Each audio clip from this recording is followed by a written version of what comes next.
Hello दोस्तों, तो कैसे हैं आप लोग। आज मैं एक्सप्लेन करने वाला हूं फिल्म मुरमुर को। यह फिल्म बेहद ही डरावनी और खतरनाक है क्योंकि इस फिल्म के पोस्टर में ही लिखा रहता है कि अगर आप प्रेग्नेंट हैं या फिर आपको मोशन सिकनेस से दिक्कत है तो आप इस फिल्म को ना देखें। तो इस बात से आप अंदाजा लगा सकते हैं कि यह फिल्म कितनी डरावनी होगी। तो बिना समय गवाए हम इस फिल्म के एक्सप्लेनेशन को शुरू करते हैं। लेकिन उससे पहले अगर आप हमारे चैनल पर पहली बार आए हैं तो हमारे चैनल को सब्सक्राइब करें और वीडियो को पूरी देखें, और ये वीडियो अच्छी लगे तो उसको लाइक शेयर जरूर करें। और इस फिल्म के बारे में आपको क्या अच्छा लगा हमें कमेंट करके जरूर बताएं। तो चलिए शुरू करते हैं। फिल्म की शुरुआत में हमें एक नोट दिखाया जाता है जिसमें तारीख लिखी होती है 28 दिसंबर 2024 की, और इसमें यह लिखा होता है कि चेन्नई में एक ग्रुप आया था जिसमें 2 लड़के और 2 लड़कियां थी, और साथ में तिरुवन्नमलाई की एक लड़की उस जंगल में गई थी जिसका नाम जवादू हिल्स था और गायब हो गई थी। इसका मतलब है वो 5 लोग उस जंगल में गए और गायब हो गए थे। उनकी गायब होने की खबर ने तिरुवन्नमलाई डिस्ट्रिक्ट के डिप्टी जनरल का ध्यान खींचा और उन्होंने उनको ढूंढने के लिए एक फोर्स भेजी, जिसको वो लोग तो नहीं मिले लेकिन कुछ टूटे हुए कैमरास मिले। और जैसे ही वो लोग उस टूटे हुए कैमरा की जांच करते हैं सभी लोग सहम जाते हैं, और उसी फुटेज को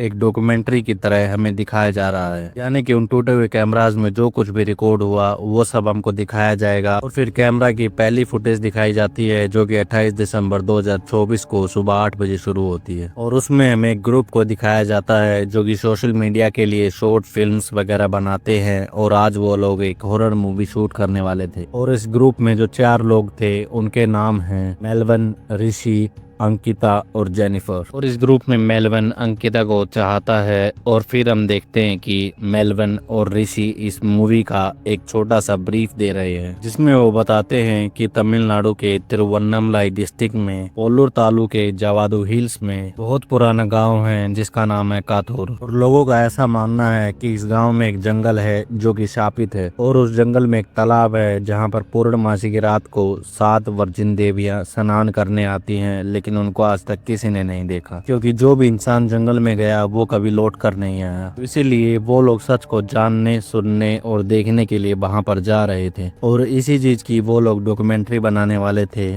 फिर हम जेनिफर और अंकिता को देखते हैं, और फिर वो लोग वहां से निकलने लगते हैं। रास्ते में जेनिफर को अचानक उल्टियां होने लगती हैं जिसे मेलविन संभाल लेता है। फिर अंकिता ऋषि से पूछती है कि क्या मेलविन अंकिता को चाहता है, तो ऋषि उसे हाँ का जवाब देता है। लेकिन ये सब तो शुरुआत थी, लेकिन वो उसको लाइक जरूर करता था। फिर वो लोग वहां से निकल जाते हैं, और जैसे ही गांव पहुंचते हैं वो वहां के लोकल गाइड को फोन करते हैं जिसे उन्होंने बुक किया हुआ था। लेकिन उस गाइड की लड़की फोन उठाती है और कहती है कि मेरे पिता हॉस्पिटल में हैं और अब उनकी जगह मैं आपको गाइड करूंगी। और वो लोग वहाँ के लोकल ही थे। और जैसा कि आपको शुरुआती नोट में मैंने बताया था कि 2 लड़के और 2 लड़कियां और एक और लड़की का ग्रुप था, तो वो 5 लोग यही थे। गाइड की लड़की उनके पास आती है और वो बताती है कि उसका नाम कांता है और उसके पिता को सांप ने डस लिया था, इसलिए वो अभी हॉस्पिटल में है। और उस एरिया में सांप का काटना बहुत ही आम बात थी, इसलिए वो इस बात को हल्के में ले रही थी क्योंकि 2 दिन पहले उसे भी सांप ने काटा था। फिर वो लोग आगे बढ़ते हैं और गांव में लोगों का इंटरव्यू लिया जाता है ताकि उन लोगों को कनिगल में रहने वाली डायन के बारे में पता चल सके। जहाँ भी वो जाते हैं हर एक घर के बाहर लिखा हुआ था कि हम तुम्हारा बलिदान नहीं है, वापस जंगल चली जाओ। और ये सब एकदम स्त्री फिल्म के जैसा लग रहा था, जैसे उसमें लिखा रहता था कि वो स्त्री कल आना, वैसे यहाँ पर भी घरों के बाहर लिखा हुआ था। लेकिन ये स्त्री से काफी ज्यादा भयानक और डरावनी फिल्म है। और एक चौंका देने वाली बात यह भी थी कि पिछले 80 सालों से गांव वालों ने कनिगल त्योहार नहीं मनाया था, और इन सब की वजह जंगल में रहने वाली वो डायन है। यहाँ पर उसको मंगैया कहा जाता है, और एक और बात, इस गाँव में उसका नाम लेना भी सख्त मना है। उसी डायन के लिए लोगों ने घरों के बाहर लिखा था कि हम तुम्हारा बलिदान नहीं है, यहाँ से चली जाओ। मंगई के बारे में जाने तो पिछले कई सालों से मंगई और उसका परिवार काला जादू करता आ रहा था, और गांव के सभी लोग इस बारे में जानते थे। लेकिन गोविंदा नाम का एक लड़का मंगई से प्यार कर बैठा और वह उसे शादी करके वहां पर ले आया था। शादी के कुछ दिन बाद से ही गांव से छोटे छोटे बच्चे गायब होने लग गए थे, और खुद गोविंदन की बहन का बच्चा भी गायब हो गया था। जब सभी लोग उसको ढूंढ रहे थे तो जंगल में उन्हें खून से लथपथ मंगई दिखाई देती है, और फिर जब गाँव वालों को मंगई पर शक होता है तो वो लोग उसके के घर की तलाशी लेते हैं और वहाँ पर उन्हें उन सब बच्चों की कटी फटी और टुकड़ों में लाशें दिखाई देती हैं और उन सब बच्चों को मंगई ने अपने काले जादू में अपनी शक्तियों को बढ़ाने के लिए इस्तेमाल किया था। और फिर गांव वालों को बहुत गुस्सा आया और वो लोग मंगई को पत्थरों से मारने लगे और फिर मंगई को एक बोरी में बांधकर जंगल में फेंक दिया गया और वहाँ पर 2 दिन बाद मंगई की मौत हो गई। लेकिन मंगई ने उन सबसे पहले गाँव को शापित कर दिया था और अब वो एक चुड़ैल बन गई थी। उसके बाद से कोई भी कनिगल के लिए जंगल में नहीं गया और अगर कोई गया तो वो वापस लौट कर नहीं आया। मंगई कहाँ से आई थी और वह कौन थी इसके बारे में कोई नहीं जानता था, लेकिन या तो वो उड़ीसा से हो सकती है या फिर नेपाल से, और गोविंदन जब वहाँ काम करने गया होगा तो वह उसे ले आया होगा। और इसी वजह से गांव में कोई नॉनवेज भी नहीं खाता था, क्योंकि अगर उन्होंने नॉनवेज खाया तो खून की सुगंध से मंगई वहाँ पर आ जाती और उसे बलिदान का न्योता मान लेती थी। और अब अगर सप्त कनिगल की बात करें तो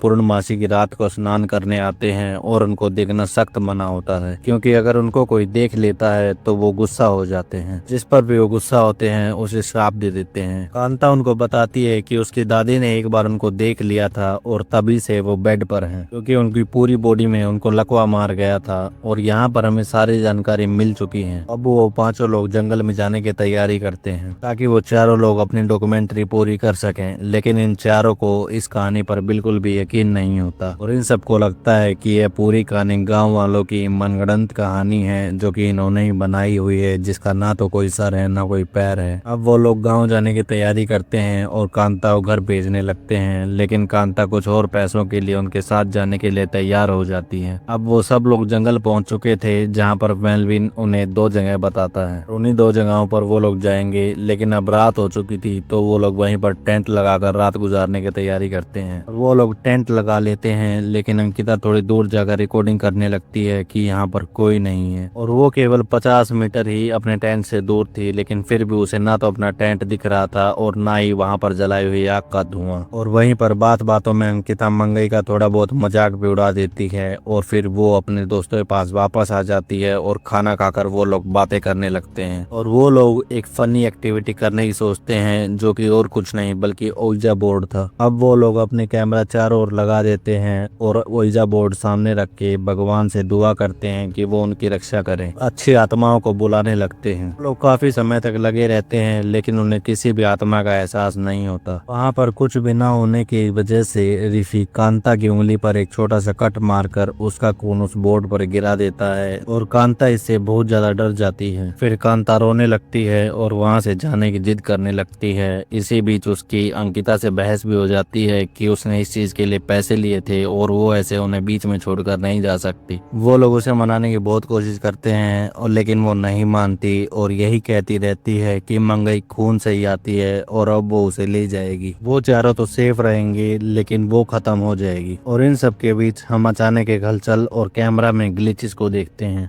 और इसका सीधा मतलब यह है कि वहाँ पर कोई भूतिया घटना हो रही है। लेकिन इन चीजों पर वहाँ पर कोई ध्यान नहीं देता, क्योंकि वो लोग अपनी बहस में लगे हुए थे, लेकिन वो किसी तरह से कांता को चुप करा लेते हैं। और अब वो लोग फिर से ओइजा बोर्ड खेलने लगे थे और इस बार अंकिता कांता के साथ होती है और वो कहती है कि वो उसके साथ होकर वह साइकिल को पूरा करेगी। वो लोग फिर से वैसे ही बैठ जाते हैं क्योंकि कुछ नहीं होता। और इस तरफ हम देखते हैं कि ऋषि कुछ दूर स्मोक करने के लिए गया हुआ है। वो वहाँ पर लाइटर जलाने की कोशिश कर रहा था जो कि चलते चलते बुझ गया था। और फिर वो कहता है कि क्या वहाँ की आत्मा उसे चैलेंज कर रही है। और फिर वो जैसे ही सिगरेट पीने लगता है उसे अपने चारों ओर किसी के भागने की आवाज आती है, जिससे वो परेशान हो जाता है और वापस अपने दोस्तों के पास चला जाता है। वहाँ पर कांता और अंकिता के साथ जेनिफर भी मिल जाती है और तभी वहाँ पर कोई आत्मा आ जाती है। और जब मेलविन पूछता है कि यहाँ पर कोई आत्मा है तो जवाब हाँ में आता है, जिससे कांता बहुत डर जाती है। और फिर मेलविन उस आत्मा से पूछता है कि क्या वो मंगई है और फिर से जवाब में हाँ आता है। और इससे कांता और ज्यादा डर जाती है और उसे पसीने आने लगते हैं। और तभी वहाँ पर ऋषि भागता हुआ आता है और वो आते आते सीधा ओइजा बोर्ड पर चढ़ जाता है, जिससे उन लोगों की उस आत्मा से बातचीत टूट जाती है और गेम वहीं पर रुक जाता है। और जब वो उन सबको उसके साथ हुए उस हादसे के बारे में बताता है तो वो लोग कहते हैं कि कोई जानवर होगा, क्योंकि वहाँ पर भी उन्हें कोई हलचल दिखी थी।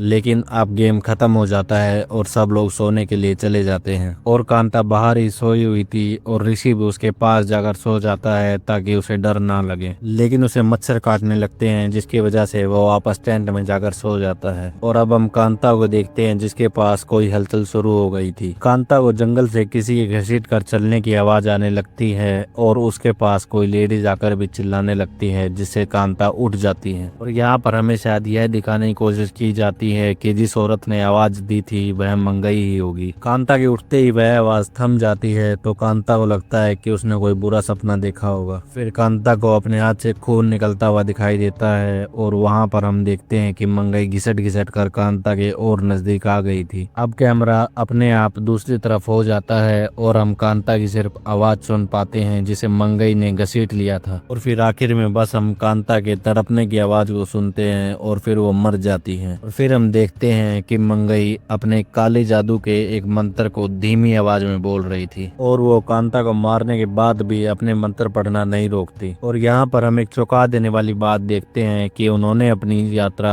28 तारीख को शुरू की थी, लेकिन अगले दिन जो डेट आनी चाहिए थी वो थी 29 तारीख, लेकिन अगले दिन की डेट होती है 20 दिसंबर 2024। और यह काफी डरावना और अजीब था। अब सब लोग जाग जाते हैं और देखते हैं कि कांता वहां से गायब हो चुकी है और सब लोग उसे इधर उधर ढूंढने लगते हैं। ऋषि और जेनिफर काफी उदास हो जाते हैं क्योंकि उन्हें लगता है कि वो कहीं पर खो गई होगी। उन्हें लगता है कि यह सब उनकी गलती की वजह से हुआ है, लेकिन अंकिता और मेलविन को लगता है कि वो यहाँ से चली गई होगी। और यहाँ पर जेनिफर की अंकिता से थोड़ी बहुत बहस हो जाती है क्योंकि उसको उसकी बिल्कुल बेफिक्र नहीं हो रही थी। और फिर ऋषि कहता है कि उसे कैमरा की वीडियो देखनी होगी कि रात में क्या हुआ था, लेकिन मेलविन उसे कार्ड नहीं देता और कहता है कि यह फुटेज तुम लोग तभी देख पाओगे जब वो यहाँ से एडिट होने के लिए चली जाएगी। और इस बात पर ऋषि उससे थोड़ा बहुत नाराज हो जाता है, लेकिन फिर वो लोग इस बात को इग्नोर कर देते हैं क्योंकि उन्हें जल्दी से अपनी डॉक्यूमेंट्री शूट करके खत्म करनी थी। और फिर वहाँ से वो लोग दूसरी जगह पर चले जाते हैं और एक पत्थर पर जाकर रुक जाते हैं। और उसके बाद वो जिस जगह पर जाकर रुकेंगे वही सप्तकनिकल तालाब होगा जहाँ पर वो देवियां नहाने के लिए आती हैं। और यहाँ पर हम आपको बता दें कि ये सप्तकनिकल यानी 7 कनिकाएं कौन है। ये 7 वर्जिन देवियां हैं और जिनके नाम है ब्राह्मी, महेश्वरी, कुमारी, वैष्णवी, वराही, इंद्राणी, चामुंडा। और फिर हम देखते हैं कि पूरे रास्ते ऋषि मेलविन से अच्छे से बात नहीं कर रहा था और फिर जब वो लोग अपनी दूसरी जगह पर पहुंच जाते हैं तो वहाँ पर वो लोग शराब पीने लगते हैं, लेकिन ऋषि का वहाँ पर शराब पीने का मन नहीं था। फिर मेलविन और अंकिता उसे फोर्स करने लगते हैं और ऋषि अंकिता पर थोड़ा बहुत गुस्सा हो जाता है कि उनकी वजह से कांता नहीं मिल रही। और वो यह भी कहता है कि वो ओइजा बोर्ड वाला ग्लास भी उसे ने हिलाया होगा ताकि वो कांता को डरा सके, लेकिन अंकिता कसम खाती है कि उसने उस ग्लास को नहीं हिलाया था, यानी कि वह काम कांता ने किया होगा। और वो लोग उल्टा कांता पर ही दोष डाल रहे थे। और अब बहुत ज्यादा रात हो चुकी थी और सब लोग शराब पीकर सोने चले गए थे और तभी हम बाहर थोड़ी बहुत हलचल को होता हुआ देखते हैं। और उनके टेंट के पास जो उन्होंने आग जलाई थी वह कभी तो बहुत ज्यादा भड़क जाती थी और कभी फिर से कम हो जाती थी। और वहाँ पर जो खाली शराब की बोतल रखी थी उसे भी कोई आत्मा दूर फेंक देती है और यहाँ पर ऐसा लगता है कि वह काम मंगई ही कर रही है। और फिर अंदर हम देखते हैं कि मेलविन जेनिफर के साथ हम बिस्तर होने की कोशिश करता है और उसे किस भी करने लगता है। तभी जेनिफर उठकर बाहर चली जाती है और रोने लगती है कि उसके साथ बहुत ही गलत होने वाला था। यह सब देखकर ऐसा लगता है कि मेलविन उसे प्यार नहीं करता बल्कि उसके साथ सिर्फ हम बिस्तर होना चाहता था। फिर मेलविन जेनिफर से बात करने के लिए बाहर जाता है और वो फिर भी उससे अकड़ में ही बात कर रहा था। फिर वहाँ पर ऋषि आ जाता है और कहता है कि मेलविन यह गलत तरीका है किसी लड़की को अपना प्यार दिखाने का। और फिर ऋषि कहता है कि मेलविन तुम्हें अपनी हद में रहना चाहिए, लेकिन यहाँ पर मेलविन ऋषि और अंकिता को ही खरी खोटी सुनाने लगता है। फिर जेनिफर कहती है कि वो मेलविन के साथ एक पल भी नहीं रुकना चाहती। फिर ऋषि और जेनिफर अलग जाने लगते हैं और आगे चलकर उन्हें मेलविन और अंकिता की शक्ल ना देखनी पड़े तो वो किसी दूसरे रास्ते पर जाने लगते हैं। और फिर वो लोग आगे चले जाते हैं और दूसरी तरफ हम देखते हैं कि मेलविन और अंकिता ड्रिंक कर रहे हैं। और फिर अंकिता मेलविन को कहती है कि जेनिफर तुम्हारे टाइप की नहीं है और फिर अंकिता कहती है कि वह खुद उसके टाइप की है। और फिर मेलविन और अंकिता टेंट के अंदर चले जाते हैं और हम बिस्तर होने लगते हैं। फिर जब वो दोनों अंदर थे तो अंकिता को बार बार टेंट के बाहर किसी के होने का एहसास हो रहा था। एक बार तो हमें टेंट की लाइट में किसी की परछाई भी दिखती है। और दूसरी तरफ हम देखते हैं कि ऋषि और जेनिफर को भी अपने आसपास कोई हलचल महसूस हो रही थी और वो दोनों भी एक दूसरे को संभाल रहे थे। जब अंकिता और मेलविन सो रहे थे तो अंकिता मेलविन के खराटों से परेशान हो जाती है और वो सिगरेट ढूंढने लगती है ताकि वो बाहर जाकर स्मोक कर सके। फिर उसे याद आता है कि सिगरेट्स तो ऋषि के पास हैं और फिर फिर वो अपना वॉकी टॉकी निकालती है और ऋषि से बात करती है और कहती है कि वो उन्हें लेने के लिए आ रही है। और फिर ऋषि मना भी करता है लेकिन अंकिता उसकी एक नहीं सुनती। जैसे ही अंकिता वहां से जाती है फिर हम टेंट के अंदर बहुत बड़ी हलचल देखते हैं जिससे टेंट हिलने लगता है। अभी दूसरी तरफ हम देखते हैं कि जेनिफर को पीरियड्स का पेन होने लगता है और तभी ऋषि उसे संभालता है। यह देखकर वह उससे इम्प्रेस हो जाती है और वो पहले से ही ऋषि को पसंद करती थी। यही कारण था जिसकी वजह से उसने मेलविन को रिजेक्ट कर दिया था।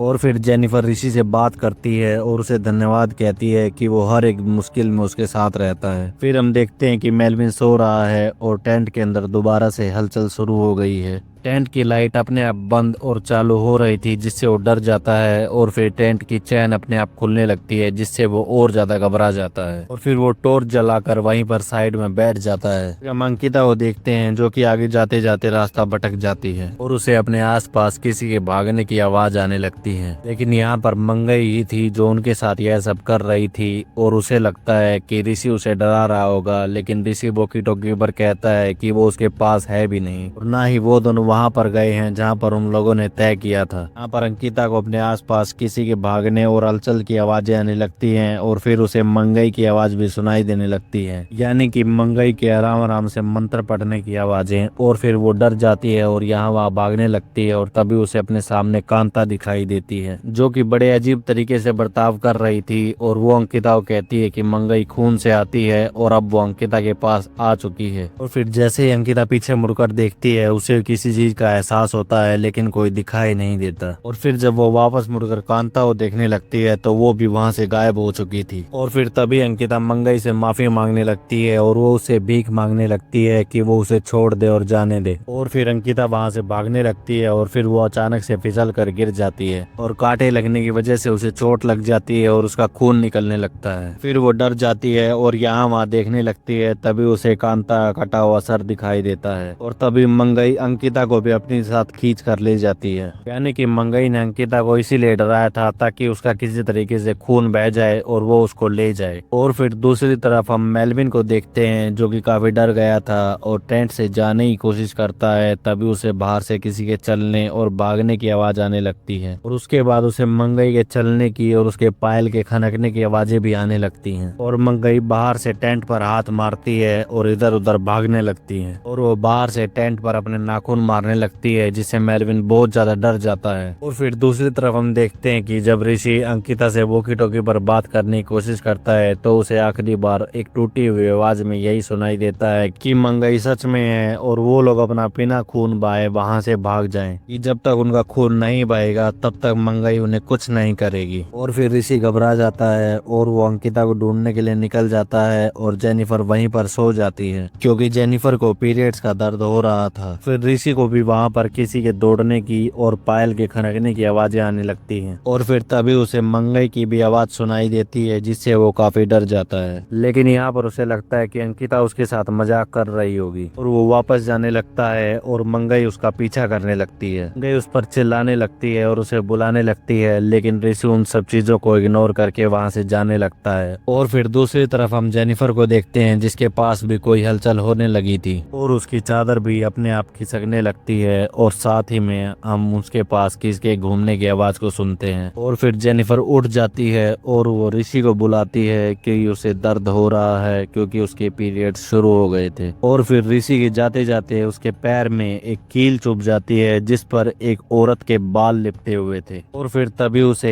एक बोरी दिखाई देती है जिसके अंदर मंगई थी। और जैसा कि मैंने शुरू में बताया था कि गांव वालों ने मंगई को पत्थरों से मारा था और उसे बोरी में बांधकर जंगल में फेंक दिया था, तो यह वही बोरी थी। और फिर मंगई ऋषि को अपनी भाषा में कहने लगती है कि वो उसकी बलि देगी और वो उसके पास आ जाए। और फिर जैसे ही ऋषि भागने लगता है उसे अंकिता का कटा हुआ सर दिखाई देता है और फिर मंगई ऋषि को भी घसीट कर ले जाती है। और फिर हम देखते हैं कि जेनिफर दर्द के मारे सो गई थी और फिर मंगई उसे भी अपने साथ घसीट कर ले जाने लगती है। जैसे ही जेनिफर की नींद खुलती है मंगई उसे एक झटके में वहां से ले जाती है और यहाँ हम चादर के अंदर मंगई को देख पाते हैं। और यहाँ पर मंगई जेनिफर को इसलिए लेकर गई थी क्योंकि उसे पीरियड्स आ गए थे, तो उसे खून तो पहले ही आ गया था और अब सिर्फ मेलविन ही बचा हुआ था।